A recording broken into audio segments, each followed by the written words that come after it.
வணக்கம். நாளேடுகளில் இன்று நிகழ்ச்சியோடு இணைந்திருக்கின்றோம். இன்றும் நாளேடுகளில் பல செய்திகள் வெளியாகி இருக்கின்றன. அவை குறித்து நாங்கள் விரிவாக கவனம் செலுத்தப் போகின்றோம். இன்றைய தினம் ஆகஸ்ட் மாதம் 14ஆம் தேதி வெள்ளிக்கிழமை புலர்ந்திருக்கும் இன்றைய பொழுதும் இனி ஒரு பொழுதாக மலர எல்லாம் வல்ல இறைவனை பிரார்த்தித்துக் கொண்டு இன்றைய நிகழ்ச்சிக்குள் செல்கின்றோம். இன்றைய நாளேடுகளில் முக்கியமாக பல செய்திகள் வெளியாகி இருக்கின்றன. அதிலும் குறிப்பாக ஜனாதிபதிக்கும் சட்டத்தரணை சங்கத்திற்கும் இடையிலான இடம்பெற்ற பேச்சுவார்த்தை தொடர்பிலான செய்திகள் வெளிப்படுத்தப்பட்டிருக்கின்றன. அதாவது உயிர்த்த ஞாயிறு தாக்குதல் சம்பவ விசாரணைக்கு போது தமக்கு உயிர் அச்சுறுத்தல் இருப்பதாக ஜனாதிபதி தெரிவித்திருக்கின்றார்.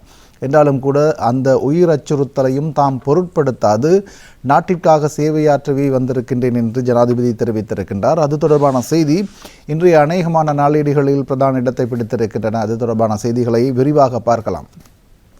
அதேபோல கல்வி பொதுத்தராதர உயர்தர பரீட்சை இடம்பெறுகிறது. நேற்றைய தினம் ஒரு செய்தி வெளியாகியிருந்தது.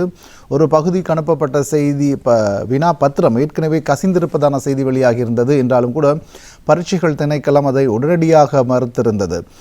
முன்கூட்டியே வினாத்தால் சென்றிருந்ததை தவிர அது உடைக்கப்படவில்லை. ஆகவே மாணவர்கள் இது தொடர்பில் எதுவிதமான அச்சமோ குழப்பமோ அடைய தேவையில்லை. இன்றைய தினத்துக்கான பரீட்சைகள் குறிப்பிட்டபடி குறித்த நேரத்தில் இடம்பெறும். அதில் எதுவிதமான மாற்றங்களும் இல்லை என பரீட்சை ஆணையாளர் நாயகம் நேற்றைய தினம் விசேட அறிவித்தல் ஒன்றை விடுத்திருந்தார். அது தொடர்பான செய்திகளும் வெளியாகி இருக்கின்றன. குறிப்பாக செம்மணி மனித புதைகுழியின் 51வது 3ஆம் கட்டத்தின் 51வது நாள் அகழ்வு பணிகள் நேற்று இடம்பெற்றன. இதுவரை 550க்கும் மேற்பட்ட மனித எலும்புக்கூடுகள் மீட்கப்பட்டிருக்கின்றன. அது தொடர்பான செய்திகளும் வெளியாகி இருக்கின்றன. அதேபோல இலங்கையில் நாட்டுக்குள் சைபர் குற்றச்செயல்களில் ஈடுபடும் 1093 பேரை நாடு கடத்த உத்தரவிடப்பட்டிருக்கின்றது. அதற்கான நடவடிக்கை மேற்கொள்ளப்பட்டிருப்பதாக போலீசார் தெரிவித்திருக்கின்றார்கள். அதேபோல சர்வதேசத்தில் மறைந்து வாழும் இலங்கையைச் சேர்ந்த 93 குற்ற செயல்களுடன் தொடர்புடையவர்களை நாட்டுக்கு கொண்டு வருவதற்கான ஒழுங்குகளும் செய்யப்பட்டிருப்பதாக போலீசார் தெரிவித்திருக்கின்றார்கள். லஞ்ச ஊழல் ஆணைக்குழுவிடம் நேற்று இஸ்புல்லா விசாரணைக்கு உட்படுத்தப்பட்டிருக்கின்றார். அவரிடம் 3 மணி நேரம் விசாரணை மேற்கொள்ளப்பட்டிருக்கின்றது. அது தொடர்பான செய்திகளும் நாளேடுகளில் வெளியாகி இருக்கின்றன. அதேபோல 2025-2026 கல்வியாண்டுக்கான உயர்தர பரீட்சை மாணவர்கள் பல்கலைக்கழகத்திற்கு விண்ணப்பிப்பதற்கான இறுதி திகதி இன்றைய தினம் என்று குறிப்பிடப்பட்டிருக்கின்றது. ஆகவே அவர்கள் தமது விண்ணப்பத்தை இன்றைய தினத்திற்குள் பூர்த்தி செய்து அனுப்புமாறும் பத்திரிகையில் செய்தி வெளியாகி இருக்கின்றது. அவை குறித்தும் விரிவாக பார்க்கலாம். அந்த வகையில் இன்றைய தினம் பத்திரிகைகளில் வெளியான செய்திகள் குறித்து நாங்கள் விரிவாக கவனம் செலுத்தும் வகையில் இன்றைய தமிழன் பத்திரிகை எடுத்துக்கொள்ளலாம். தமிழன் பத்திரிகையின் பிரதான தலைப்புச் செய்தி இவ்வாறு அமைகிறது. உயிர்த்த ஞாயிறு தின தாக்குதல் விசாரணையால் எனது உயிருக்கு ஆபத்துள்ளது. சட்டத்தரணிகள் முன் ஜனாதிபதி அனுர தெரிவிப்பு. பதவியை பற்றி கவலை இல்லை எனவும் காட்டம் என்ற தலைப்பில் அந்த செய்தி தமிழன் பத்திரிகையின் பிரதான செய்தியாக இடம்பிடித்திருக்கின்றது. மாற்றங்களை செய்யும்போது சவால்களுக்கும் நெருக்கடிகளும் வரும், ஆனால் அவற்றுக்கு அச்சப்பட முடியாது. உயிர்த்த ஞாயிறு தாக்குதல் விசாரணைகள் புலனாய்வு துறையினரால் நடத்தப்படுகிறது. அவர்கள்தான் எனக்கு பாதுகாப்பளிக்கின்றார்கள். இந்த விசாரணையால் எனக்கு உயிராபத்து உள்ளதென நான் அறிவேன். ஆனாலும் சிலவற்றை செய்தாக வேண்டும். எனக்கிருக்கும் நிறைவேற்று அதிகாரத்தை அரசியலமைப்பால் பயன்படுத்த மாட்டேன். ஆட்சி பீடத்தை தொடர்ந்து அமர்ந்திருப்பேன் என்று நினைத்து கொண்டு இந்த பதவிக்கு வரவில்லை. மாற்றத்தை ஏற்படுத்துவதற்காக எந்த ஒரு ஆபத்தையும் சந்திக்க தயாராகவே இருக்கின்றேன். உயிர்த்த ஞாயிறு தினம் தாக்குதலில் அச்சுறுத்தல் இருக்கிறது என்பதையும் நான் அறிவேன். ஆபத்துக்களை ஏற்காமல் மாற்றத்தை ஏற்படுத்த முடியும் என்பதை நான் நம்பவில்லை. ஆபத்துக்களை சந்திக்க தயாராகவே இருக்கின்றேன் என்று ஜனாதிபதி அனுரகுமார திசாநாயக்க தெரிவித்திருக்கின்றார். இந்த விசாரணைகளால் தனது உயிருக்கு ஆபத்து இருக்கின்றது என்றாலும் அதை தெரிந்து கொண்டு இந்த விசாரணைகளை முன்னெடுத்து செல்கின்றேன். சட்டம் நிலைநாட்டப்படும் என்பதில் தான் உறுதியாக இருக்கின்றேன். எனது பதவி நிலையானது ஒன்று அல்ல என்பதை நான் அறிவேன். என்றாலும் கூட நாட்டில் மாற்றம் ஒன்றையும் ஏற்படுத்த வேண்டும் என்ற நோக்கத்திற்காகத்தான் நான் ஆட்சிக்கு வந்திருக்கின்றேன் என்று ஜனாதிபதி தெரிவித்திருக்கின்றார் என்று அந்த செய்தி தொடர்கிறது. அதேபோல் மற்றொரு செய்தி, அமெரிக்க தூதுவராக எரிக் மேயர் பதவியேற்பு என்ற தலைப்பில் ஒரு செய்தி இன்றைய தமிழன் பத்திரிகையில் வெளியாகி இருக்கின்றது. அமெரிக்க வெளியுறவுத்துறையின் மூத்த அதிகாரியான எரிக் மேயர் இலங்கைக்கான புதிய அமெரிக்க தூதுவராக வாஷிங்டன் டிசியில் உள்ள வெளியுறவுத்துறை அலுவலகத்தில் உத்தியோகபூர்வமாக பொறுப்புகளை ஏற்றுக்கொண்டிருக்கின்றார். அமெரிக்க வெளியுறவுத்துறையின் மூத்த வெளிநாட்டு சேவை அதிகாரியான எரிக் மேயர் தற்போது நோர்வேயில் உள்ள அமெரிக்க தூதரகத்தின் பொறுப்பு தூதுவராக பணியாற்றி வருகிறார் என்றும் அந்த செய்தி தொடர்கிறது. இலங்கைக்கான புதிய தூதுவராக எரிக் மேயர் நியமிக்கப்பட்டிருக்கின்றார் என்றும் அந்த செய்தி தொடர்கிறது. செம்மணி மனித புதைகுழியுடன் தொடர்புபட்ட செய்தி ஒன்று தமிழன் பத்திரிகையின் முதல் பக்கத்தில் புகைப்படத்துடன் வெளியாகியிருக்கிறது. 550க்கும் 50ஆக அதிகரித்த செம்மணி மனித எச்சங்கள் 81 பிற சான்று பொருட்களும் ஆவணப்படுத்தல் என்ற தலைப்பில் ஒரு செய்தி தமிழன் பத்திரிகையின் முதல் பக்கத்தில் வெளியாகி இருக்கிறது. செம்மணி மனித புதைகுழியில் நேற்று மேலும் 8 எலும்புக்கூடுகள் சுத்தம் செய்யப்பட்டு அடையாளம் காணப்பட்டிருக்கின்றன. இதனூடாக செம்மணி மனித புதைகுழி அகழ்வில் 3 கட்டங்களிலும் இதுவரை 552 எலும்புக்கூடுகள் அடையாளம் காணப்பட்டிருப்பதுடன் 540 எலும்புக்கூடுகள் முழுமையாக அகழ்ந்தெடுக்கப்பட்டிருப்பதாக அது நீதிமன்றத்தின் பாதுகாப்பிலும் வைத்திருக்கப்பட்டிருப்பதாக தெரிவிக்கப்படுகிறது. பேராசிரியர் ராஜ் சோமதேவ மற்றும் அவரது குழுவினர் ஏற்கனவே மீட்கப்பட்ட சான்று பொருட்களை பரிசோதித்து ஆவணப்படுத்தும் பணியை நேற்று ஆரம்பித்திருக்கின்றார்கள். இதன்போது 81 பிற சான்று பொருட்களும் நேற்று பரிசோதிக்கப்பட்டு ஆவணப்படுத்தப்பட்டன. 3ஆம் கட்ட அகழ்வு பணிகள் எதிர்வரும் 19ஆம் தேதி 56ஆம் நாளுடன் நிறைவடைய எதிர்பார்க்கப்படுகிறது. என்றாலும் கூட அதனை விரிவுபடுத்துவது தொடர்பில் நீதிமன்றத்தில் இப்பொழுது ஒரு கோரிக்கை விடுக்கப்படுவதான செய்திகளும் கடந்த தினம் நாளேடுகளில் வெளியாகியிருந்ததையும் நாங்கள் ஞாபகப்படுத்துகின்றோம். அதேபோல் இன்றைய தினகரன் பத்திரிகை எடுத்துக்கொள்ளலாம். தினகரன் பத்திரிகையில் பிரதான தலைப்புச் செய்தி சைபர் குற்றங்கள் 1093 வெளிநாட்டவர்களை நாடு கடத்த தீர்மானம் என்ற தலைப்பு பிரதான செய்தியாக இருக்கின்றது. உபதலைப்புகள் இன்டர்போல் ஊடாக சிவப்பு எச்சரிக்கை, சட்டவிரோதமாக சம்பாதிக்கப்பட்ட வாகனங்கள் வீடுகளை அரசுடைமையாக்க திட்டம், வெளிநாடுகளில் தலைமறைவாகியுள்ள 93 நபர்களை நாட்டுக்கு அழைத்து வர முடிவு என்ற தலைப்பிலும் உபதலைப்புகளிட்டு பிரதான செய்தி வெளியாகி இருக்கின்றது. இந்த வருடத்தின் இதுவரையான காலப்பகுதியில் சைபர் குற்றங்கள் மற்றும் நிதி மோசடிகளுடன் தொடர்புடைய 1093 வெளிநாட்டவர்கள் கைது செய்யப்பட்டுள்ளதாக போலீசார் தெரிவிக்கிறார்கள். கைது செய்யப்பட்ட அனைத்து வெளிநாட்டவர்களையும் நாடு கடத்துவதற்கு தேவையான நடவடிக்கைகள் மேற்கொள்ளப்பட்டுள்ளதாகவும் அவர்கள் குறிப்பிடுகிறார்கள். முழு நாடுமே ஒன்றாக தேசிய வேலை திட்டம் தொடர்பில் மக்களுக்கு தெளிவூட்டும் வகையில் நேற்று கொழும்பில் நடைபெற்ற ஊடகவியலாளர் சந்திப்பிலேயே போலீஸ் மா அதிபர் இதனை தெரிவித்திருக்கின்றார் என்று அந்த செய்தி தொடர்கிறது. அதேபோல பல்வேறு குற்றச்செயல்களுடன் தொடர்புபட்டவர்கள் வெளிநாடுகளில் தலைமறைவாகி இருக்கின்றார்கள். அவ்வாறு இருக்கும் 93 பேரை நாட்டுக்கு கொண்டு வருவதற்கு நடவடிக்கை மேற்கொள்ளப்பட்டுள்ளது. அவர்களுக்கு எதிராக சிவப்பு அறிவித்தல் விடுக்கப்பட்டிருப்பதாகவும் போலீஸ் ஊடக பேச்சாளர் தெரிவித்திருக்கின்றார் என்று அந்த செய்தி தொடர்கிறது. அதேபோல மற்றும் ஒரு செய்தி 22வது திருத்தச் சட்டத்தினூடாக முழுமையான நீதித்துறை மறுசீரமைப்பு, வழக்கு விசாரணைகள் வேகப்படுத்ததால் சில குழுக்கள் குழப்பத்தில் என்ற தலைப்பில் ஒரு செய்தி வெளியாகி இருக்கின்றது. இவ்வாறு நலிந்த ஜாய்தீஸ் அமைச்சர் தெரிவிக்கின்றார் என்றும் அந்த செய்தி தொடர்கிறது. நீதித்துறையை முழுமையாக மறுசீரமைக்கப்பட்டு நீண்ட காலமாக தேங்கி கிடக்கும் வழக்குகளை விரைவாக விசாரணைக்குட்படுத்தப்பட்டு வருவதால் சில குழுக்கள் குழப்பமடைந்துள்ளதாக சுகாதார மற்றும் வெகுசன ஊடக அமைச்சர் நலிந்த ஜாய்தீச தெரிவித்திருக்கின்றார். அவ்வாறான குழப்பம் அவர்களின் இயல்பான நிலை எனவும் அமைச்சர் குறிப்பிட்டிருக்கின்றார். ஆகவே இந்த வழக்கு விசாரணைகளை விரைவுபடுத்தப்படுவதால் சில தரப்பினர் குழப்பமடைந்திருக்கின்றார்கள். அதனால் மக்களை அவர்கள் தவறாக வழிநடத்துகிறார்கள் என்றும் அமைச்சர் குறிப்பிட்டிருக்கின்றார் என்று அந்த செய்தி தொடர்கிறது.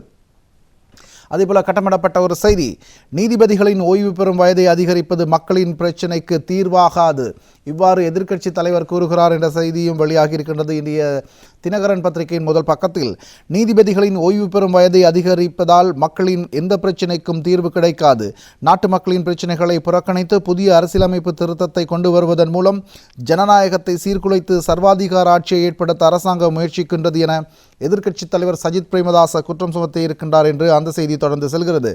அதேபோல இஸ்ரேலில் தொழில் தருவதாக கூறி மோசடி, 2 கைது என்ற தலைப்பிலும் ஒரு செய்தி வெளியாகி இருக்கின்றது.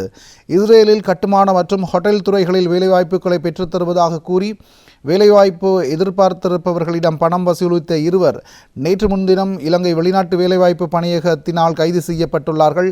பணியகத்தின் விசேட விசாரணை பிரிவு போலீஸ் அதிகாரிகள் சந்தேக நபர்கள் 2 கைது செய்திருக்கின்றார்கள். இவ்வாறான எச்சரிக்கை தொடர்பான செய்திகளும் அண்மை காலமாக அதிகளவில் வெளியிடப்பட்டு வருவதையும் நாங்கள் ஞாபகப்படுத்துகின்றோம். அதேபோல் இன்றைய வீரகேசரி பத்திரிகை எடுத்துக்கொள்ளலாம். வீரகேசரி பத்திரிகையிலும் பல செய்திகள் வெளியாகி இருக்கின்றன. ஹிஸ்புல்லாவிடம் நேற்றைய தினம் விசாரணை மேற்கொள்ளப்பட்ட செய்தியும் இன்றைய வீரகேசரி பத்திரிகையில் வெளியாகி இருக்கின்றது. அந்த செய்திக்கு இவ்வாறு தலைப்பிடப்படுகிறது, லஞ்ச ஊழல் ஆணைக்குழுவில் முன்னிலையானார் ஹிஸ்புல்லா, 3 மணித்தியாலங்கள் வாக்குமூலம் பதிவு என்ற தலைப்பில் அந்த செய்தி வீரகேசரி பத்திரிகையின் முதல் பக்கத்தில் வெளியாகி இருக்கின்றது. முன்னாள் பாராளுமன்ற உறுப்பினர் MLAM ஹிஸ்புல்லா நேற்றைய தினம் காலை லஞ்ச ஊழல் விசாரணை ஆணைக்குழுவில் முன்னிலையாகி இருந்தார். லஞ்ச ஊழல் விசாரணை ஆணைக்குழுவால் முன்னெடுக்கப்பட்ட விசாரணைகளுக்கு அமைவாகவே அவர் நேற்று லஞ்ச ஊழல் விசாரணை ஆணைக்குழுவுக்கு அழைக்கப்பட்டிருந்தார். அவரிடம் தொடர்ச்சியாக 3 மணி நேரம் விசாரணை மேற்கொள்ளப்பட்டிருக்கின்றது என்று அந்த செய்தி தொடர்கிறது. அதேபோல 22வது அரசியலமைப்பு சீர்திருத்தம் தொடர்பில் ஒரு செய்தி, வீரகேசரி பத்திரிகையிலும் வெளியாகி இருக்கின்றது. 22வது திருத்த முயற்சியை அரசாங்கம் கைவிட வேண்டும், சட்டத்தரணிகள் சங்கத்தின் தலைவர் அகில இலங்கை ஜமியத்துல் உலமா சபையிடம் தெரிவிப்பு என்ற தலைப்பில் அந்த செய்தி வீரகேசரி பத்திரிகையில் வெளியாகி இருக்கின்றது. அரசியலமைப்பின் 22வது சீர்திருத்தத்தால் உயர் நீதிமன்ற நீதியரசர்கள் பயனடைவார்கள். இந்த சட்டம் மூலம் சவாலுக்குட்படுத்தப்பட்டதால் நீதியரசர்களும் நெருக்கடிக்குள்ளாவார்கள். இந்த தீர்மானத்தை அரசாங்கம் கைவிட வேண்டும் அல்லது சர்வஜன வாக்கெடுப்புக்கான தீர்மானத்தை ஜனாதிபதி நிறைவேற்று அதிகாரத்திற்கமைய எடுக்க வேண்டும். நாட்டிற்காக 22வது சீர்திருத்தத்தை கைவிடுவது சிறந்தது என்பதை சட்டத்தரணிகள் சங்கம் சுட்டிக்காட்டியிருக்கின்றது. அவர்கள் நேற்றைய தினம் அகில இலங்கை ஜமியத்துல் உலமா சபையிடம் இதனை தெளிவுபடுத்தி இருக்கின்றார்கள் என்றும் அந்த செய்தி தொடர்கிறது. அது தொடர்பான புகைப்படம் ஒன்றும் வெளியாகி இருக்கின்றது. சட்டத்தரணிகள் சங்கத்தின் தலைவர் ரஜீவ அமரசூரிய அகில இலங்கை ஜமியத்துல் உலமா சபையின் பிரதிநிதிகளை கொழும்பில் நேற்று சந்தித்து 22வது திருத்த சட்டம் தொடர்பில் கலந்துரையாடிய போது எடுக்கப்பட்ட புகைப்படம் என்று புகைப்படமும் இந்திய வீரகேசரி பத்திரிகையின் முதல் பக்கத்தில் வெளியாகி இருக்கின்றது. அதேபோல வீரகேசரியில் செம்மணி தொடர்பிலான ஒரு செய்தியும் வெளியாகி இருக்கின்றது. செம்மணியில் 51வது நாளில் புதிய 8 எலும்புக்கூடுகள் அடையாளம் என்ற தலைப்பில் ஒரு செய்தி வெளியாகி இருக்கின்றது. செம்மணி மனித புதைகுழி அகழ்வு பணிகளின் 3ஆம் கட்டத்தின் 51வது நாளான நேற்று மேலும் 8 எலும்புக்கூடுகள் சுத்தம் செய்யப்பட்டு அடையாளப்படுத்தப்பட்டிருக்கின்றன என்று அந்த செய்தி தொடர்கிறது. மதில்களுக்கு அடியிலும் எலும்பு புதைகுழிகள் தொடர்ந்து செல்வதையும் அவதானிக்கக்கூடியதாக இருக்கின்றது. ஆகவே இந்த 3ஆம் கட்டத்தில் 56 நாட்கள் நீதிமன்றம் அவகாசம் வழங்கியிருக்கின்றது தோண்டியெடுப்பதற்கு. இந்த அவகாசம் இன்னும் 4 நாட்கள் மாத்திரமே எஞ்சி இருக்கின்றது. ஆகவே மேலும் இந்த புதைகுழியை தோண்டுவதற்கு நீதிமன்றத்திடம் கோரிக்கை மேற்கொள்ளவும் தீர்மானிக்கப்பட்டிருப்பதாக தெரிவிக்கப்படுகிறது என்றும் அந்த செய்தி தொடர்கிறது. அதேபோல தினக்குரல் பத்திரிகை எடுத்துக்கொள்ளலாம். தினக்குரல் பத்திரிகையிலும் பல செய்திகள் வெளியாகி இருக்கின்றன. குறிப்பாக ஒரு செய்தி வெளியாகி இருக்கின்றது. உயர்தர பரீட்சை தொடர்பிலான செய்தி. அம்பலாந்தோட்டையில் பரீட்சை நிலையம் ஒன்றில் இன்று நடக்கவுள்ள பௌதீகவியல் 1ஆம் பகுதி வினாத்தால் அடங்கிய 6 பொதிகள் கண்டெடுப்பு என்ற தலைப்பில் அந்த செய்தி வெளியாகி இருக்கின்றது. அம்பலாந்தோட்டையில் உள்ள உயர்தர பரீட்சை நிலையம் ஒன்றில் பரீட்சை வினாத்தாள் பெட்டியொன்றிலிருந்து இன்று வெள்ளிக்கிழமை நடைபெறவிருக்கும் பௌதீகவியல் 1ஆம் பகுதி வினாத்தாள் அடங்கிய 6 பொதிகள் கண்டெடுக்கப்பட்ட சம்பவம் தொடர்பில் கல்வி அமைச்சு உடனடியான விசாரணைகளை ஆரம்பித்திருக்கின்றது. எவ்வாறாயினும் இந்த வினாத்தாள் அடங்கிய பொதிகள் திறக்கப்படவோ அல்லது வெளிப்படுத்தப்படவோ இல்லை எனவும் பரீட்சைகள் திணைக்களம் அறிவித்திருக்கின்றது. ஆகவே இது தொடர்பில் எதுவிதமான குழப்பமும் அடைய தேவையில்லை என பரீட்சைகள் ஆணையாளர் நாயகம் நேற்றைய தினம் விசேட அறிவித்தல் ஒன்றை விடுத்திருக்கின்றார். ஆகவே இன்றைய தினம் குறித்த நேரத்தில் குறித்த பரீட்சை இடம்பெறும் மாணவர்கள் அதில் பங்கு பெற்ற வேண்டும் எனவும் கோரிக்கை விடுக்கப்பட்டிருக்கின்றது. இது தொடர்பில் பெற்றோர்களோ மாணவர்களோ எதுவிதமான அச்சமோ குழப்பமோ அடைய தேவையில்லை என பரீட்சைகள் திணைக்களம் அறிவுறுத்தலை விடுத்திருக்கின்றது என்று அந்த செய்தி தொடர்கிறது. அதேபோல 2026ஆம் ஆண்டில் இதுவரை 1605 வீதி விபத்துக்கள், 1693 பேர் உயிரிழப்பு என்ற தலைப்பிலும் ஒரு செய்தி வெளியாகி இருக்கின்றது. இன்றைய தினக்குரல் பத்திரிகையில் 2026ஆம் ஆண்டின் இதுவரையான காலப்பகுதியில் நாட்டில் 1605 வீதி விபத்துக்கள் பதிவாகியுள்ளதுடன் அவற்றில் 1693 பேர் உயிரிழந்திருப்பதாக போலீஸ் போக்குவரத்து கட்டுப்பாடு மற்றும் வீதி பாதுகாப்பு பிரிவிற்கு பொறுப்பான பிரதி போலீஸ் அதிபர் WPJ சேனாதீர தெரிவித்திருக்கின்றார் என்றும் அந்த செய்தி தொடர்கிறது. வீதி விபத்துக்கள் அதிகரித்திருக்கின்றன. ஆகவே அதன் மூடாக உயிரிழப்புகளும் அதிகரிக்கின்றன. இது தொடர்பில் எச்சரிக்கையாக இருக்குமாறு அவர் பொதுமக்களிடம் கோரிக்கை விடுத்திருக்கின்றார் என்றும் அந்த செய்தி தொடர்கிறது. அதேபோல் இன்றைய ஆங்கில பத்திரிகை எடுத்துக்கொள்ளலாம். இன்றைய த ஐலண்ட் பத்திரிகை எடுத்துக்கொள்ளலாம். ஐலண்ட் பத்திரிகையின் பிரதான தலைப்புச் செய்தி 22A விவகாரம் ஐநாவை அடைந்தது என்ற தலைப்பில் அந்த செய்தி வெளியாகி இருக்கின்றது. 22வது திருத்தம் தொடர்பில் அரசாங்கம் இப்பொழுது பல்வேறு விடயங்களை முன்னெடுத்து வருகிறது. இந்த விடயம் ஐநாவுக்கு சென்றடைந்திருக்கின்றது என்று அந்த செய்தி தொடர்கிறது. முன்மொழியப்பட்ட திருத்தம் சர்வதேச தரநிலைக்கு அமைவாக இருக்கலாம் என்ற செய்தியும் நீதிபதிகள் மற்றும் வழக்கறிஞர்களின் சுதந்திரம் தொடர்பாக ஐநாவின் சிறப்பு அறிக்கையாளர் மார்கரெட் சட்டர்வர்த் ஜனாதிபதி அனுரகுமார திசாநாயக்கவுக்கு இது தொடர்பில் கடிதம் ஒன்றை அனுப்பியிருக்கின்றார் என்றும் அந்த செய்தி தொடர்கிறது. ஆகஸ்ட் மாதம் 7ஆம் திகதியிடப்பட்டு இந்த கடிதம் ஜனாதிபதிக்கு அனுப்பப்பட்டிருக்கின்றது. அவர் அந்த 22வது திருத்தம் தொடர்பில் அதேபோல அதிலுள்ள நீதிபதிகளின் வயதலை நீடிப்பது தொடர்பிலான சில விடயங்களை ஜனாதிபதிக்கு சுட்டிக்காட்டியிருக்கின்றார் என்று அந்த செய்தி தொடர்ந்து செல்கிறது. அதேபோல பெண்டகன் ஒரு அறிவித்தலை விடுத்திருக்கின்றது. பெண்டகனின் தாக்குதலில் யெமனின் 2005ஆம் ஆண்டு யெமனில் மேற்கொள்ளப்பட்ட தாக்குதலில் 153 பொதுமக்கள் சிவிலியன்கள் கொல்லப்பட்டதை பெண்டகன் ஏற்றுக்கொண்டிருக்கின்றது என்ற தலைப்பில் அந்த செய்தி வெளியாக இருக்கின்றது. யெமனின் ஹவுதி கிளர்ச்சியாளர்கள் இலக்குகள் மீது அமெரிக்கா குண்டுகளை வீசி தாக்குதலை மேற்கொண்டது. இதன்படி 2025ஆம் ஆண்டு மேற்கொள்ளப்பட்ட ஒரு தாக்குதலில் 153 பொதுமக்கள் உயிரிழந்திருக்கின்றார்கள் என்பதை பென்டகன் ஏற்றுக்கொண்டிருக்கின்றது என்று அந்த செய்தி தொடர்கிறது. அதேபோல தி ஐலண்ட் பத்திரிகையில் மற்றொரு செய்தி, இந்தியாவின் ஜென்சி தலைமுறையினர் புதிய அரசியலை ஏற்றுக்கொண்டிருக்கின்றார்கள் என்று ஒரு ஆய்வில் தெரிய வந்திருக்கின்றது. அது தொடர்பான செய்தி இந்திய தி ஐலண்ட் பத்திரிகையில் வெளியாகி இருக்கின்றது. இந்தியாவின் ஜென்சி இசட் வாக்காளர்கள் அதிக அரசியல் குரலை விரும்புகிறார்கள் என்று அந்த தலைப்பு செய்கிறது. பொதுவாக இந்தியாவின் இளம் வாக்காளர்கள் பாரம்பரிய சாதி சார்ந்த வாக்கு முறைகளிலிருந்து விலகி அரசியலில் அதிக பங்கு வகிக்க விரும்புவதாக வி வோட்டர் நடத்திய கருத்து கணிப்பில் ஒன்றிலிருந்து தெரிய வந்திருக்கின்றது என்று அந்த செய்தி தொடர்கிறது. பழைய முறையை மீறி புதிய வழிமுறைகளின்படி அரசியலில் பங்களிப்ப இந்த ஜெனரேஷன் சந்ததியினர் விருப்பம் கொண்டிருப்பதாக அந்த ஆய்வில் தெரிய வந்திருக்கின்றது என்று அந்த செய்தி தொடர்கிறது.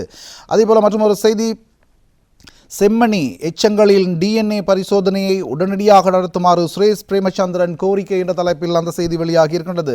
செம்மணி புதைகுழியிலிருந்து அகழ்ந்தெடுக்கப்படும் எலும்புக்கூடுகளுக்கு உடனடியாக டிஎன்ஏ பரிசோதனை மேற்கொள்ள வேண்டும் என முன்னாள் பாராளுமன்ற உறுப்பினர் சுரேஷ் பிரேமச்சந்திரன் கோரிக்கை விடுத்திருக்கின்றார். காணாமல் போன உறவுகள் ஒரு பக்கம் தவித்துக் கொண்டிருக்கும் பொழுது இவ்வாறு டிஎன்ஏ பரிசோதனை மேற்கொள்வதன் மூலம் காணாமல் போனவர்களுக்கு அதனூடாக ஒரு தீர்வை வழங்கக்கூடியதாக இருக்கும் என்றும் சுரேஷ் பிரேமச்சந்திரன் சுட்டிக்காட்டியிருக்கின்றார் என்று அந்த செய்தி தொடர்கிறது. அதேபோல டெய்லி மிரர் பத்திரிகை எடுத்துக்கொள்ளலாம். பிரதான தலைப்புச் செய்தி இவ்வாறு அமைகிறது, போக்குவரத்து விதிமீறல்களை சோதிக்கும் போது ஒளிந்து விளையாடுவதை நிறுத்துமாறு போலீசாருக்கு உத்தரவு என்று புகைப்படத்துடன் ஒரு செய்தி வெளியாக இருக்கின்றது. போக்குவரத்து கடமைகளில் ஈடுபடும் போலீசார் மறைந்திருந்து வாகன சாரதிகளை தடுத்து நிறுத்தி அல்லது அவர்களிடம் அபராதம் செலுத்தும் நடைமுறை இப்பொழுது இருக்கின்றது. அவ்வாறு செய்ய வேண்டாம் என போலீசாருக்கு உத்தரவிடப்பட்டிருக்கின்றது. வாகன ஓட்டுநர்களை பிற வீதி பயனர்களுக்கும் தெளிவாக தெரியும் வகையில் பகிரங்கமாகவும் தொழில்முறை சார்ந்ததாகவும் போலீசார் தமது கடமைகளை மேற்கொள்ள வேண்டும். வாகன ஓட்டுநர்களிடம் நேரடியாக போலீசார் பணம் பெற முடியாது. அஞ்சலகங்கள் அல்லது வேறு முறைகளினூடாகவே பணம் அவர்களுக்கு செலுத்தப்பட வேண்டும். அவ்வாறு போலீசாருக்கு நேரடியாக பணம் செலுத்தினால் அல்லது போலீசார் நேரடியாக சம்பந்தப்பட்ட தரப்பினரிடமிருந்து பணத்தை பெற்றுக்கொள்வார்களானால் அது லஞ்சமாகவே கருதப்படும் என்றும் சுட்டிக்காட்டப்பட்டிருக்கின்றது என்று டெய்லி மிரர் பத்திரிகையில் அந்த செய்தி தொடர்கிறது. அதேபோல் டெய்லி மிரர் பத்திரிகையில் மற்றொரு செய்தி, கொட்டு கபிம சூதாட்டம் 1 லட்சத்தை தாண்டி விரிவடைகிறது என்ற தலைப்பிலும் ஒரு செய்தி வெளியாகி இருக்கின்றது. இன்றைய டெய்லி மிரர் பத்திரிகையின் முதல் பக்கத்தில் அந்த செய்தி வெளியாகி இருக்கின்றது. விரிவாக பார்த்தால் இந்த ஒட்டு சூதாட்டமானது இப்பொழுது விரிவடைந்து செல்கிறது. கொட்டு கபிம என்பது அரசாங்க லொத்தர் முடிவுகளை கடைசி 2 இலக்கங்களை அடையாளப்படுத்தி கொண்டு நடத்தப்படும் ஒரு சூதாட்டமாகும். கிராம அளவில் 100 ரூபாய் பந்தயத்துடன் தொடங்கி இப்பொழுது இது ஒரு மிகப்பெரிய சூதாட்ட வலையமைப்பாக உருவெடுத்திருப்பதாக தெரிவிக்கப்படுகிறது. தேசிய லொத்தர் சபையின் தலைவர் MD சிரில் அந்தோனி பெரேரா இது தொடர்பில் விளக்கமளித்திருக்கின்றார். இது ஒரு பாரிய அச்சுறுத்தலாக மாறியிருக்கின்றது, பாரிய வலையமைப்பாக இது விரிவடைந்திருக்கின்றது என்றும் அவர் தெரிவித்திருக்கின்றார் என்று டெய்லி மிரர் பத்திரிகையில் அந்த செய்தி தொடர்கிறது. அதேபோல் டெய்லி மிரர் பத்திரிகையில் மற்றொரு செய்தி வெளியாகி இருக்கின்றது. பணி நியமனமின்றி பல மாதங்களாக சம்பளம் பெறும் 11 குடும்ப நல சிறப்பு மருத்துவர்கள் என்ற தலைப்பிலும் ஒரு செய்தி வெளியாகி இருக்கின்றது இன்றைய டெய்லி மிரர் பத்திரிகையில். அது குறித்து விரிவாக கவனம் செலுத்தினால், முதுகலை பட்டப்படிப்பை முடித்து சாதனை பதிவு செய்த 11 குடும்ப நல சிறப்பு மருத்துவர்களுக்கு 4 மாதங்களுக்கு மேலாக பணி நியமனம் வழங்காத சுகாதார அமைச்சின் செயல் சர்ச்சையை ஏற்படுத்தி இருக்கின்றது. இவர்கள் 4 மாதங்களாக பணிக்கு அமர்த்தப்படாமல் சம்பளத்தையும் பெற்றிருக்கின்றார்கள் என்றும் தெரிய வந்திருக்கின்றது என்று அந்த செய்தி தொடர்ந்து செல்கிறது இன்றைய டெய்லி மிரர் பத்திரிகையில். அதேபோல் டெய்லி நியூஸ் பத்திரிகை எடுத்துக்கொள்ளலாம். டெய்லி நியூஸ் பத்திரிகையிலும் பல செய்திகள் வெளியாகி இருக்கின்றன. பிரதான புகைப்படத்துடன் ஒரு செய்தி வெளியாகி இருக்கின்றது டெய்லி நியூஸ் பத்திரிகையில். இந்தோனேசியாவின் பண்பாட்டு சுவை என்ற தலைப்பில் அந்த செய்தி வெளியாகி இருக்கின்றது. இந்தோனேசியாவின் பண்பாடுகளுடன் தொடர்புடைய ஒரு கண்காட்சி இடம்பெற்றிருக்கின்றது. இதில் இந்தியாவின் சுவையை அறிந்து கொள்வதற்கான வாய்ப்புகள் இருந்ததாக டெய்லி நியூஸ் பத்திரிகையில் அந்த செய்தி தொடர்கிறது. அதேபோல் இன்றைய டெய்லி நியூஸ் பத்திரிகையில் மற்றொரு செய்தி வெளியாகி இருக்கின்றது. கஞ்சிப்பானை இம்ரானை பிடிக்க சர்வதேச வலைய அமைப்பு தொடர்ந்து இயங்கும் என்ற தலைப்பிலும் ஒரு செய்தி டெய்லி நியூஸ் பத்திரிகையின் முதல் பக்கத்தில் வெளியாகி இருக்கின்றது. கஞ்சிப்பானை இம்ரானை கைது செய்வதற்கான தொடர் நடவடிக்கைகள் இடம்பெறுகிறது. அதற்கு இணைவாக சர்வதேசத்தின் ஒத்துழைப்பையும் பெற்றுக்கொண்டு அவரை கைது செய்வதற்கான விசாரணைகள் அதேபோல தொடர்ந்து நடவடிக்கைகள் முன்னெடுக்கப்பட்டு வருவதாக டெய்லி நியூஸ் பத்திரிகையில் அந்த செய்தி வெளியாகி இருக்கின்றது. அதேபோல மற்றொரு செய்தி, கல்வி பொதுத்தராதர உயர்தர வினாத்தாள் குழப்பம் குறித்து கல்வி அமைச்சு விசாரணை என்ற தலைப்பிலும் அந்த செய்தி வெளியாகி இருக்கின்றது. ஏற்கனவே பார்த்த செய்தி, கல்வி பொதுத்தராதர உயர்தர பரீட்சையின் பௌதிகவியல் வினாத்தாள் கசிந்த விடயம் தொடர்பில் நேற்றைய தினம் செய்திகள் வெளியாகி இருக்கின்றன. இந்த சம்பவம் தொடர்பில் உரிய விசாரணைகளை கல்வி அமைச்சு ஆரம்பித்திருக்கின்றது என்று அந்த செய்தி தொடர்ந்து செல்கிறது. அதேபோல மற்றொரு செய்தி வெளியாகி இருக்கின்றது, விதிமீறல் மோட்டார் சைக்கிள் மீது போலீசார் கடும் நடவடிக்கை என்ற தலைப்பிலும் ஒரு செய்தி வெளியாகி இருக்கின்றது. சில மோட்டார் வண்டிகளில் இயல்புக்கு மாறான சில செயற்பாடுகளை உரிமையாளர்கள் மேற்கொண்டிருக்கின்றார்கள். அதாவது அதிக சத்தத்தை வைப்பது, அதிக ஒளியூட்டுவது, இவ்வாறு பல வேலைப்பாடுகளை மோட்டார் சைக்கிளில் மேற்கொண்ட உரிமையாளர்களுக்கு எதிராக இனி கடுமையான நடவடிக்கை மேற்கொள்ளப்படும் என்று போலீஸ் போக்குவரத்து பிரிவு எச்சரிக்கை விடுத்திருக்கின்றது என்று அந்த செய்தி தொடர்ந்து செல்கிறது. அதேபோல இன்றைய சிங்கள பத்திரிகை எடுத்துக்கொள்ளலாம். லங்காதீப பத்திரிகையிலும் பல செய்திகள் வெளியாகி இருக்கின்றன. குறிப்பாக ஒரு செய்தி வெளியாகி இருக்கின்றது, 8 லட்சம் பாடநூல்கள் மாயம் என்ற தலைப்பில் அந்த செய்தி வெளியாகி இருக்கின்றது. கல்வி நடவடிக்கைகளுக்காக பகிர்ந்தளிக்கப்படவிருந்த 8 லட்சம் பாடநூல்கள் காணாமல் போயிருக்கின்றது என்று லங்காதீப பத்திரிகையில் அந்த செய்தி வெளியாகி இருக்கின்றது. மாயமான புத்தகங்களில் 20,000 பிரதிகள் அச்சிடப்பட்டிருக்கின்றது என்ற தலைப்பிலும் அந்த செய்தி வெளியாகி இருக்கின்றது. ஒப்பந்தம் செய்து கொண்டு அந்த குறித்த பாடநூல்களை லொரியில் ஏற்றிச் சென்றவர் சாரதி என்பது விசாரணைகளிலிருந்து தெரிய வந்திருக்கின்றது. இந்த விடயம் தொடர்பில் இப்பொழுது முழுமையான விசாரணைகள் ஆரம்பிக்கப்பட்டிருப்பதாகவும் அந்த செய்தி தொடர்ந்து செல்கிறது. அதேபோல இப்பொழுது கல்வி பொதுத்தராதர உயர்தர பரீட்சைகள் இடம்பெற்றுக் கொண்டிருக்கின்றன. இந்த நிலையில் லங்காதீப பத்திரிகையில் ஒரு அருமையான புகைப்படம் வெளியாகி இருக்கின்றது. அந்த புகைப்படத்துடனான செய்திக்கு இவ்வாறு தலைப்பிடப்பட்டிருக்கின்றது, பள்ளத்தாக்கு ஆழமானது, ஆபத்தான பாதையில் உயர்தர மாணவர்கள் என்ற தலைப்பிலும் ஒரு செய்தி வெளியாகி இருக்கின்றது. சீரற்ற காலநிலையும் காரணமாக பல்வேறு பாதிப்புகள் ஏற்பட்டிருக்கின்றன. இந்த நிலையில் இந்த புகைப்படம் பல்வேறு விடயங்களை வெளிக்கொணர்வதாக அமைந்திருக்கின்றது. டித்வா சூறாவளியினால் கடுமையாக பாதிக்கப்பட்ட கொத்மலை மாவெவ வீதியின் பனகம பகுதியில் அண்மையில் பெய்த கடும் மழையினால் மீண்டும் நிலச்சரிவுக்குள்ளாகி போக்குவரத்து முற்றாக துண்டிக்கப்பட்டிருக்கின்றது. இந்த நிலையில் உயர்தர பரீட்சைக்கு தோற்றும் மாணவர்கள் பகுதி மக்களின் உதவியுடன் நிலச்சரிவு ஏற்பட்ட ஆபத்தான பகுதியில் மிகவும் அவதானத்துடன் அந்த பாலத்தை கடந்து பரீட்சைக்கு செல்கிறார்கள் என்று அந்த செய்தி தொடர்ந்து செல்கிறது. அதேபோல மேலும் ஒரு உருக்கமான செய்தி லங்காதீப பத்திரிகையின் முதல் பக்கத்தில் வெளியாகி இருக்கின்றது. புகைப்படத்துடன் அடித்து சூடு வைக்கப்பட்ட 4 வயது சிறுமி வீதியில் வீசப்பட்ட கொடுமை என்ற தலைப்பில் லங்காதீப பத்திரிகையில் அந்த செய்தி வெளியாகி இருக்கின்றது. இந்த செய்தியும் மிகவும் உருக்கமான ஒரு செய்தியாக காணப்படுகிறது. கடுமையாக சித்திரவதை செய்யப்பட்டு தீக்காயங்களுடன் வத்தேகம போலீஸ் பிரிவிற்குட்பட்ட பகுதியில் வீதியோரத்தில் கைவிடப்பட்டிருந்த 4 வயது சிறுமியை போலீசார் மீட்டிருக்கின்றார்கள். பசியால் வாடிய அச்சிறுமிக்கு போலீசார் பால் மற்றும் உணவுகளை வழங்கியிருக்கின்றார்கள். உடல்கள் எங்கும் பல காயங்கள் இருந்திருக்கின்றன. இந்த நிலையில் குறித்த 4 வயது சிறுமி இப்பொழுது மருத்துவமனையில் அனுமதிக்கப்பட்டிருக்கின்றார் என்றும் அந்த செய்தி தொடர்ந்து செல்கிறது.